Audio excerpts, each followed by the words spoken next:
जय माधवी कृष्णा। आज हम आपको एक ऐसी अद्भुत घटना के बारे में बताने वाले हैं जहां देवी रुक्मिणी ने तुकाराम के परिवार पर कृपा की थी। संत तुकाराम महाराज विट्ठल के बहुत बड़े भक्त थे और उनका उन पर बहुत गहरा विश्वास था। इसीलिए वे लगभग हर चीज़ का आसानी से त्याग कर सकते थे। जब लोगों को संत तुकाराम महाराज की महानता के बारे में पता चला तो उन्होंने उनका सम्मान करना शुरू कर दिया। वह ध्यान के लिए बहुत दूर एक जंगल में चले गए थे। एक बार तुकाराम महाराज 2 महीने के लिए घर वापस नहीं आए। जब तुकाराम महाराज की पत्नी नदी से पानी ला रही थी तो वो रास्ते में तुकाराम महाराज से मिली। उन्होंने तुरंत उन्हें रोका और पूछा, तुम घर क्यों नहीं आते?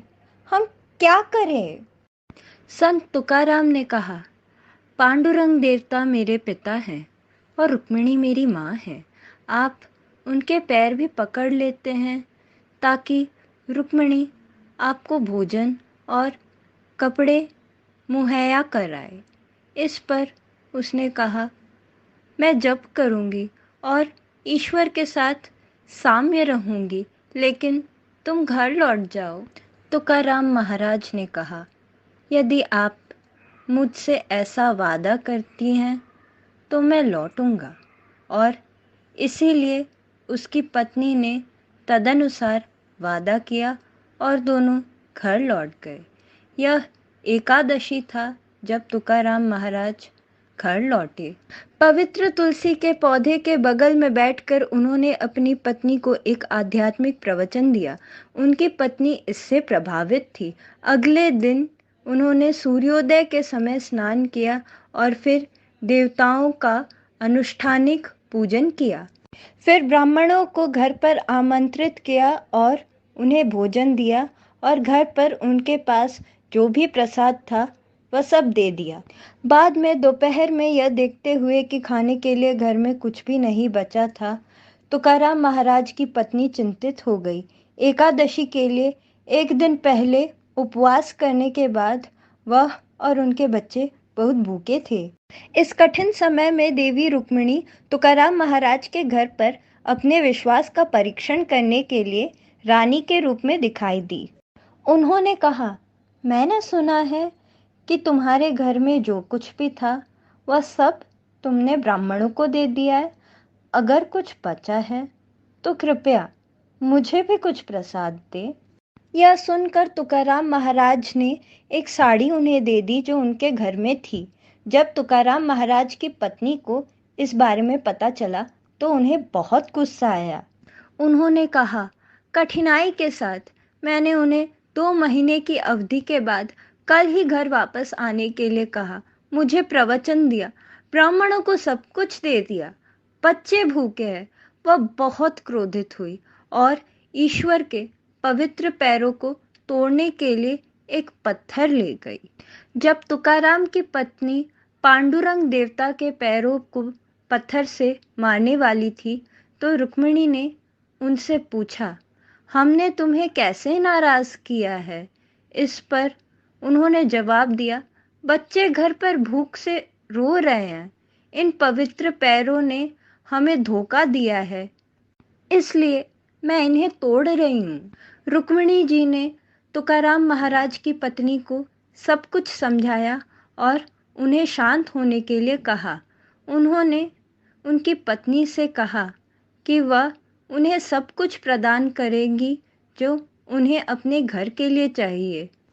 देवी रुक्मिणी ने फिर अपने साड़ी को ब्लाउज के साथ पेश किया और फिर तुकाराम महाराज की पत्नी ने पत्थर को फेंक दिया। उन्होंने रुक्मिणी जी के पैर पकड़ लिए और वे खुशी से घर चली गई।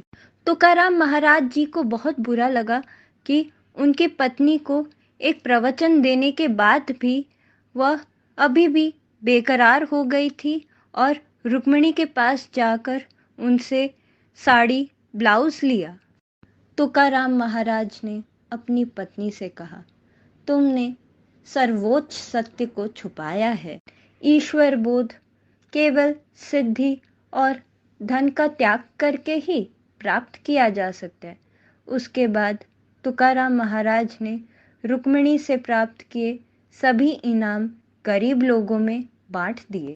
इस कथा से हमें देवी रुक्मिणी की परम दया और कृपा का साक्षात प्रमाण मिलता है, जो तुकाराम जैसे महान और सच्चे भक्त को मिल सकती है।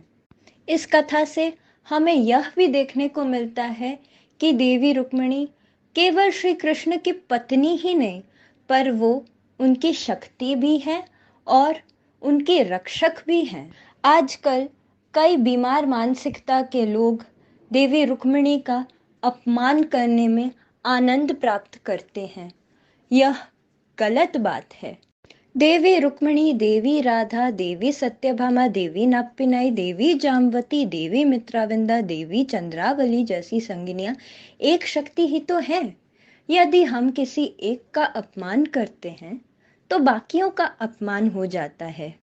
यदि किसी भी संगिनी का अपमान होता है, चाहे वो राधा हो, चाहे वो रुक्मिणी हो, चाहे वो सत्यभामा हो, तो कृष्ण के दुख में बाकी संगिनियां भी दुखी हो जाती है।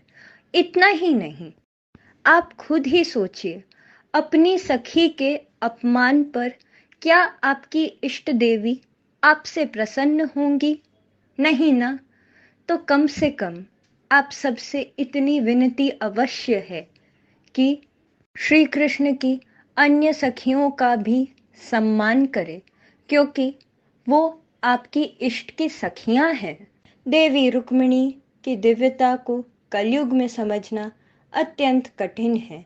जो भी सच्चे भाव से देवी रुक्मिणी को पुकारेगा, वह अवश्य ही अपनी दया और करुणा उस पर न्यौछावर करेंगी।